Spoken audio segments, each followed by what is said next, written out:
little update, kind of Q&A type thing. By the way, my hair is super frizzy right now. I did just get out of the shower, and I usually put it up in a bun, but I only put it in a ponytail, and it made it super frizzy because I didn't want to wash my hair today. But anyways, okay, so it's gonna be like just a little update, a little Q&A of some things that people have asked me recently. Figured I would answer here. So if you're wondering where I'm at, I'm actually in my living room. I have not been using the recliner like I thought I would. It's very uncomfortable. It makes me feel kind of, what's the word, debilitated maybe? Like, I prefer being in my living room because I don't want the recliner in my living room. It doesn't really go with my decor, if you will, which brings me to another thing. I am so glad before surgery we were like bam, bam, bam, bam, bam, and we got everything unpacked, you know, bought the bed, bought the couch, everything. And the bed was actually delivered yesterday, by the way, but because of my surgery I cannot get on it because it's too high. That's okay. It is a $6,000 bed. It is Tempur-Pedic. It vibrates if you want that on there. It does a zero gravity thing where it feels like you're like laying on clouds. The head can go up, the legs can go up, like a little pricey. I hope it's worth it.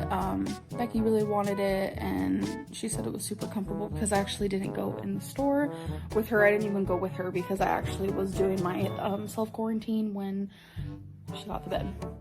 So that's why I wanted to kind of film a video, because it's also supposed to be really good for people my size and whatever. So anyways, I feel like I'm rambling. I don't even know. I just feel like there's just so much. So it's now been a week and a day since my surgery, and I go through spurts where I'm in pretty decent amount of pain, and it's mainly because something that people have asked is, what medicine are you taking?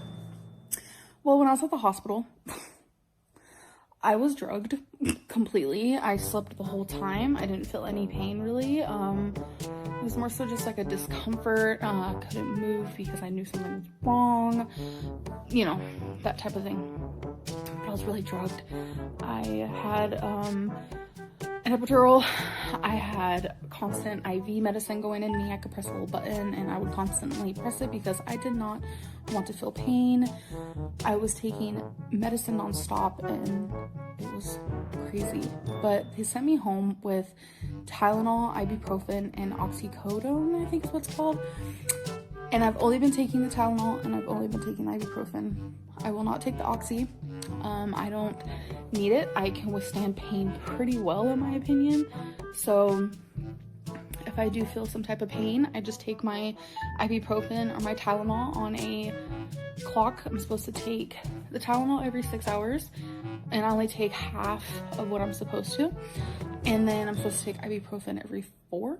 So I'm definitely taking less medicine than they said that I can take, but it's like if I was in excruciating pain, then I would know, like, okay, maybe I should take a little more of something. But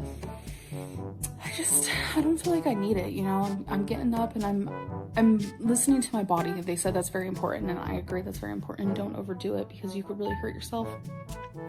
I get up, go to the bathroom, shower. Sometimes I'll just get up to walk around my island in my kitchen or walk down the hallway, and some sort of movement. And another little update that actually kind of frustrates me, to be honest, is ever since after my surgery, my lymphedema is a lot bigger. I'm talking really big. I don't want to say it's doubled in size because that's a little exaggeratory. It's a lot bigger. And I was expecting, because, okay, so I was at the hospital for 4 days about, and when I went into the hospital, like the day before, I weighed myself because I was curious, like, how much am I gonna lose, like, being in the hospital for 3 days? So the day of my surgery, I didn't eat anything at all. The next day, I was on a liquid diet. So for 2 days straight, I literally only ate nothing, actually. I think I only had Sprite. I tried a bite of Jello on day 2. Got so nauseous, couldn't do it. And then it was day 2. I mean, it was day 3 and then day 4 where they allowed me to start eating again. I barely could. I ate about a bite per meal. I forced myself just so I could leave the hospital because they said you cannot leave the hospital unless you eat solid foods. So I was expecting to come home and be down like this grand amount. Don't know how, but I only lost a pound. I'm so confused. And then I started thinking, okay, my lymphedema is like so much bigger, and is this like fluid? Is this normal?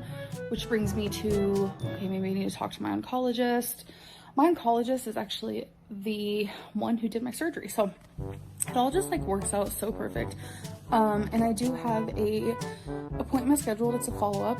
It's not until next month, kind of far within the month, like in the middle of the month.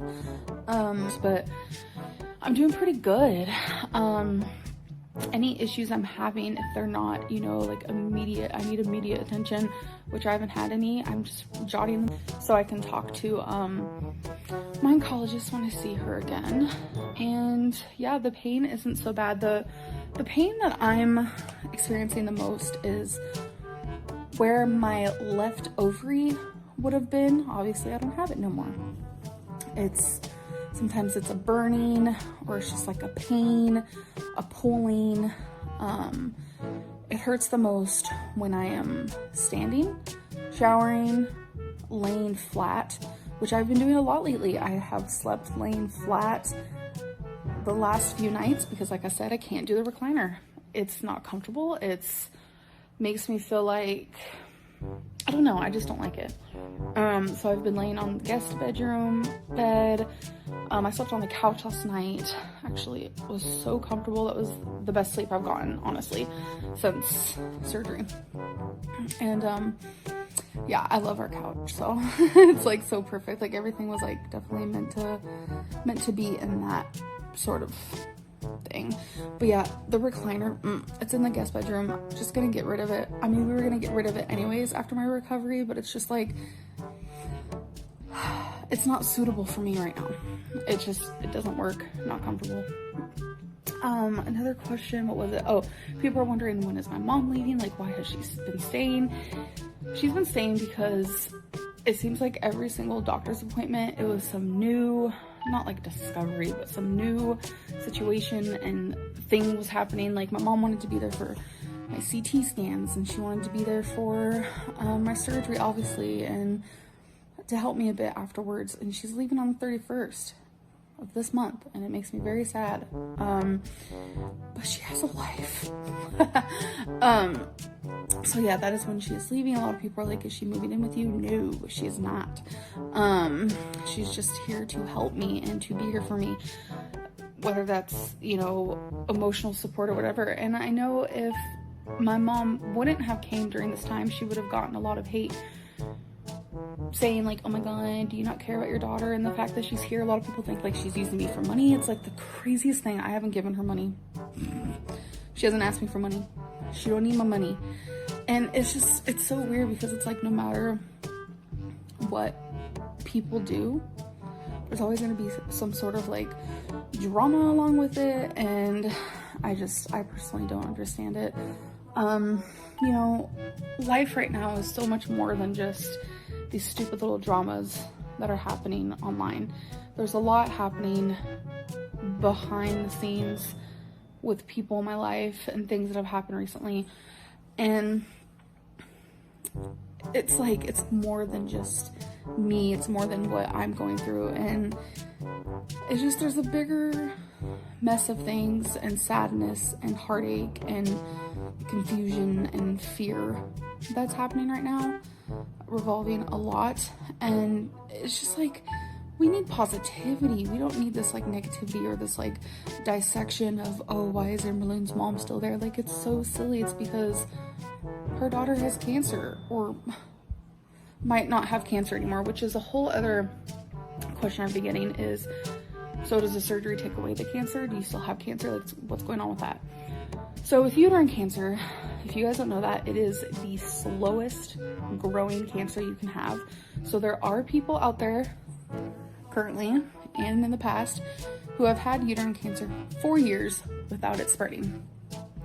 Everyone is different, but like I said, this is a true fact. Uterine cancer spreads the slowest out of any. So has my cancer spread? I don't know. What they do is when they took out my uterus, they took out my tubes, they took out my ovaries, just all of that. I don't have any of my womanness anymore, which is really depressing to think about. That's a whole other subject. But when they took all that out, they take it and they're going to look at it and do their little doctor science magic, and they come back with a pathology report which will show if it has spread. You can do MRIs, CT scans, PET scans, all those help as well. I have not gotten my pathology. I can't fit in an MRI machine. I can't do a PET scan. When I did the CT, they said my lymph nodes are swollen. There's nothing they could do about that because of my weight. It would have put me very bad risk if they would have taken my lymph nodes or biopsied them or anything. So they weren't able to do that. So what's going to be happening is once I'm healed, I have to go back and get another CT scan, and they're going to measure my lymph nodes again and see, okay, have they gotten bigger, or are they back to normal, or are they the same? Because you can have swollen lymph nodes from anything, a sinus infection. So they don't know. So the pathology, when they look at all that, they're going to be like, oh, you did have cancer in your ovaries, or oh, you did have cancer in your tubes, or whatever. What they saw that we know now is that the cancer was not only in my uterus lining, it went into the muscle. So they're hoping that's as far as it went. I should get the pathology call probably tomorrow, because tomorrow's Friday. Today's Thursday. I haven't gotten the call yet.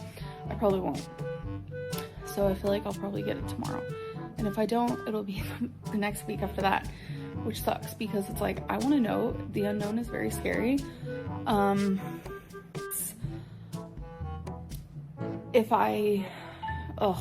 it has spread, obviously radiation and chemotherapy are going to be very popular topics in my life. If it has not spread, and if my lymph nodes look like they have gotten smaller, then I don't think radiation and chemotherapy are going to be even a topic of discussion. I don't know though. That's really what my follow-up appointments for with my oncologist, who is the one who did my surgery. So it all works out pretty freaking great. And yeah, also involving like how uterine cancer is the slowest growing cancer. It is one of the only cancers as well. This is just knowledge that I have received. I'm not making this up. If I'm wrong, I'm sorry. It is one of the only cancers that you can get cured from it strictly just by surgery. So a lot of people, a lot of women have had uterine cancer, have the surgery, completely gone. After surgery, no cancer, nothing. But some people still have the cancer, whether it be traveled there, traveled here, traveled there. You don't know that. You don't know that until pathology comes back, until you do other tests and stuff like that. In my gut, I feel like it has not spread. That's how I feel inside my gut and inside my soul, but I could be wrong. I'm not psychic, but that's just like how I feel deep down within, and I hope I'm right, but I could be wrong, and you guys will know. But yeah, overall, I'm feeling pretty decent. I feel more mentally in pain because of things that are happening right now.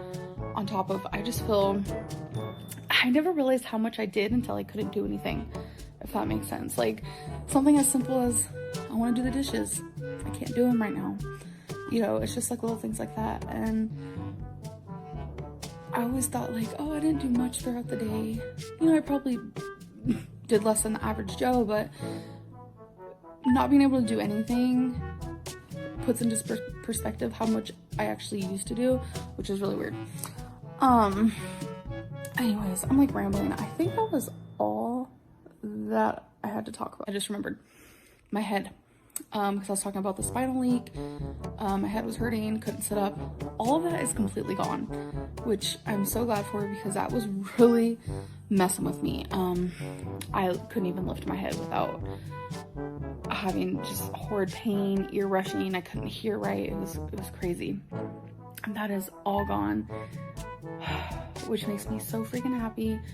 Like, I was worried that's how I was gonna feel forever. I was like, this is not okay. How is like this head problem worse than my actual hysterectomy pain? Like, I just don't understand. Anyways, I feel like I'm talking your guys' ear off, so I'm gonna go. You guys will probably get another update from me soon, but I just wanted to let you guys know I'm doing okay. I'm actually doing a lot better than I thought.